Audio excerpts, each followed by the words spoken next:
जो है वो एक ऑडियो लीक निकली है और वो भी यही कहा जा रहा है कि जो चीफ जस्टिस साहब हैं उनकी मदर इन लॉ की है। और कि पाकिस्तान में एक सास साहिबा की एक ऑडियो लीक हो चुकी है जिसने धमाल डाल दी है। एक इंटरव्यू में कहा, बातचीत का मकसद हमें ट्रैप करने की कोशिश है। पंजाब का इलेक्शन 14 मई से आगे नहीं जाएगा। लंदन और वो भी मार्शल लॉ की बात की जा रही है और बहुत से लोग ये भी कह रहे हैं कि शायद मार्शल लॉ लगने भी जा रहा है, जो कि बड़ी खतरनाक बात है, क्योंकि अगर ऐसा होता है तो पहली बात तो ये कि पैसा नहीं तो फौज क्यों आएगी, लेकिन अगर आती है तो सबसे पहले मीडिया ही कंट्रोल होगा। तो मेरे जैसे लोग तो यकीनन परेशान है। और ऑडियो लीक हो गई है, इससे पहले भी ऑडियोज लीक होती रही हैं, वज़ीर-ए-आज़म हाउस की भी होती रही हैं। ऑडियोज रिकॉर्ड आप लोग तो जानते हैं कौन करता है।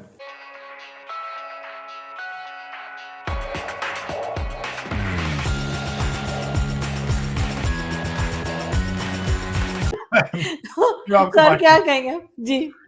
देखिए आरजू, उसमें आज एक बड़ा तूफान, मैं कहता हूं बड़ा तूफान, और इसकी पहले निशानदेही कई जगह से हो चुकी है। इसके बारे में पार्लियामेंट, आपके असेंबली के अंदर भी स्पीचेस हुई थी कि जब पिछली दफा नवाज शरीफ साहब को वो पनामा लीक्स पे जब उन्हें नाअहल करार दिया गया था, तो जज साहबान की फैमिलियां गैलरी में बैठ के तो तालियां बजा रही थी। आज इस पे बात ये होती है कि क्या इसमें से दो तीन क्वेश्चन निकल रहे। मैंने मैं चीजें बताऊं कि ये सुना, जो ऑडियो है ये है काफी लंबी है, 12-13 मिनट की है, लेकिन उसमें कुछ काबिल एतराज भी चीजें हैं। सुना उसमें फौज के लिए नाजेबा लफ्ज इस्तेमाल किए गए, लोगों को कुछ जो पीटीआई के अलावा जो उनके मुखालिफिन है उनके लिए कोई इस तरह के अल्फाज इस्तेमाल किए गए।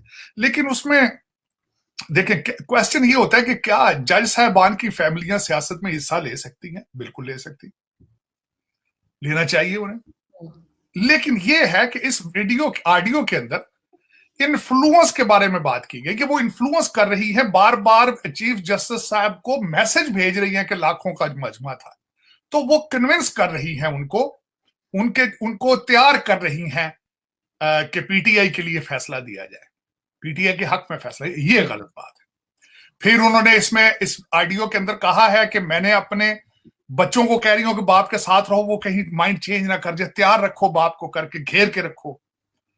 फिर उन्होंने कहा जी मार्शल लॉ, वो कम वक्त मार्शल लॉ भी तो नहीं लगा रहा, ये भी गलत बात है।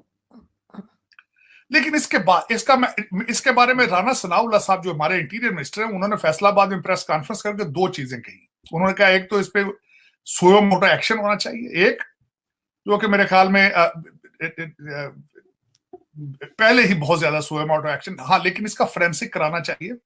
और अगर फोरेंसिक आके सारा कुछ होता है तो रिजाइन दे। बात तो उन्होंने कर दी सारी, कहते हैं रिजाइन दे, इसके बाद you don't have any moral respect left to preside this highest office in Pakistan.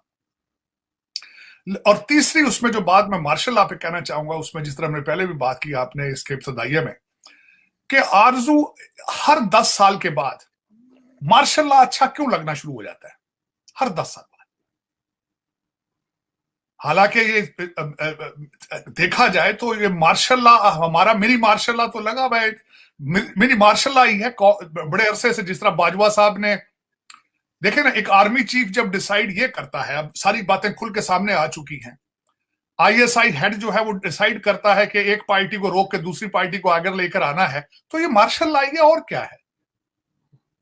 जिस तरीके से वो कहा जाता था कि जजों को मैनेज करना है, और जजों के जाके वो आपके सदीकी साहब है पिंडी वाले, जो जज साहब थे रावलपिंडी इस्लामाबाद कोर्ट के, उन्होंने चीफ कहा किस तरीके से मुझे जो है आईएसआई चीफ जो है वो इससे क्या बातें करते थे। तो ये मार्शल ही है ओरिजिनली अगर देखा जाए। इसमें वाली बात ये है कि हमारे भाईजान जो है वो अपनी चीजें तो मनवा लेते हैं, सारा कर लेते हैं। आज मैं आपको एक छोटी सी मिसाल देना चाहूंगा। हमारे अमीरुल मोमिनीन ने आज ईद का जश्न किया है जमानत पार्क के अंदर, उन्होंने जश्न मनाया, वहां पे बच्चियों ने गाने गाए हैं। उन्होंने उसमें आके फिर आज कहा है कि बाजवे को जो रिश्वत है, खराबियां, तो वो तो उसको अच्छी लगती थी, वो बुरा मानता ही नहीं था। आज फिर उन्होंने अटैक किया है एस्टेब्लिशमेंट के ऊपर। तो अगर ये सारा कुछ है, अपनी मर्जी की चीजें कर लेनी उसमें से, अपनी मर्जी की करप्शन कर लेनी सारी उसमें से, लेकिन कौम को बचाने के लिए, पाकिस्तान को बचाने के लिए कुछ ना करना, ये ज्यादती है। आज अगर मार्शल लॉ लगता है, हालात आपके बहुत खराब है, कोई शक नहीं है। सख्त फैसले को जो करने की सलाहियत रखती है वो सिर्फ आपकी फौज ही रखती है, दूसरे किसी के पास कोई सख्त फैसला करने की सलाहियत नहीं है। लेकिन देखना यह है कि वो आके आएंगे तो क्या करेंगे, फिर इनके साथ मिलजुल के ये आगे पार्टियां बनाएंगे, फिर पार्टियां बनानी शुरू हो जाते हैं, कौम को कुछ नहीं देते। परवेज मुशर्रफ साहब ने भी पार्टी बना ली थी सियासी, चीफ जस्टिस इफ्तिखार चौधरी साहब बाहर निकले, उन्होंने भी सियासी पार्टी बना ली थी। ओ भाई, आप जब आप यूनिफॉर्म में भी तो सियासत ही करते हो ना। बाजवा साहब ने तो बड़े खूबसूरती से अपने 6 साल पिछले जो थे सियासत की उन्होंने यूनिफॉर्म पहन के। ये इख्तियार किसी और के पास तो होता नहीं है, ना इख्तियार होता है, ना टेक्नोलॉजी होती है। ये स्टेट कर सकती है, रियासत कर सकती है, या रियासत के जो ताकतवर इदारे हैं वो कर सकते हैं, जो एजेंसीज़ हैं वो कर सकती हैं। तो वज़ीर आज़म हाउस की भी ऑडियोज़ रिकॉर्ड की गई, सदर पाकिस्तान की भी ऑडियोज़ रिकॉर्ड की गई, और साबिक़ वज़ीर आज़म की भी ऑडियोज़ रिकॉर्ड की गई। उससे जो पहले वाले वज़ीर आज़म थे उनकी भी ऑडियोज़ रिकॉर्ड की गई। मरीम नवाज़ साहिबा की बहुत सारी ऑडियोज़ जो हैं वो भी निकल के आई। अब तो जजेस की फैमिलीज़ वो भी महफूज नहीं हैं, उनकी भी ऑडियोज़ रिकॉर्ड की जा रही हैं। ऑडियोज़ रिकॉर्ड करने वालों की अपनी ऑडियो अगर कभी मंजर आम पे आ गई ना, तो आपको पता चल जाएगा कि कितनी इनकी मनहूस शक्लें और कितनी इनकी घिनौनी हरकतें हैं, और ये किस तरीके से इस मुल्क को एक लगातार मुसीबत के अंदर डाल रहे हैं।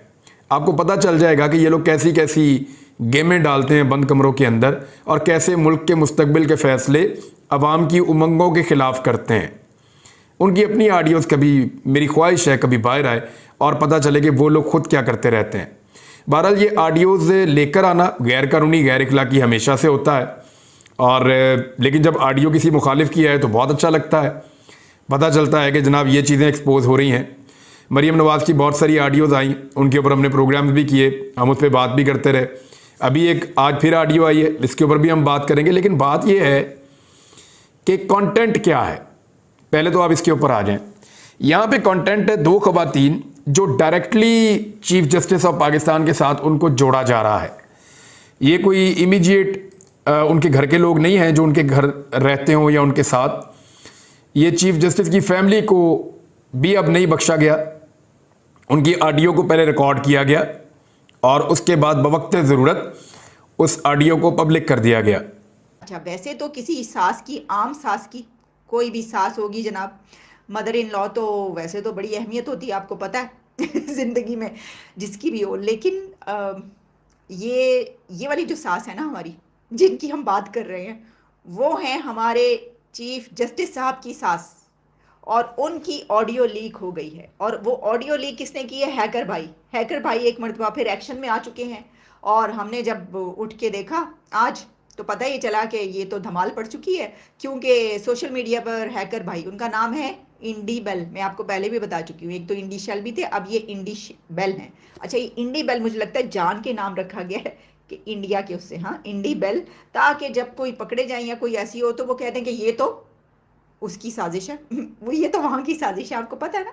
तो साजिशें सारी जो है वैसी, लेकिन ये जिसकी भी साजिश है उस पर भी बात करेंगे। हुआ ये है कि चीफ जस्टिस साहब की सास साहिबा की ऑडियो लीक हुई है, जिसमें वो एक और जज साहब की बेगम से बातचीत कर रही हैं, और जो बातचीत है उसमें काफ़ी कुछ रिवील किया उन्होंने।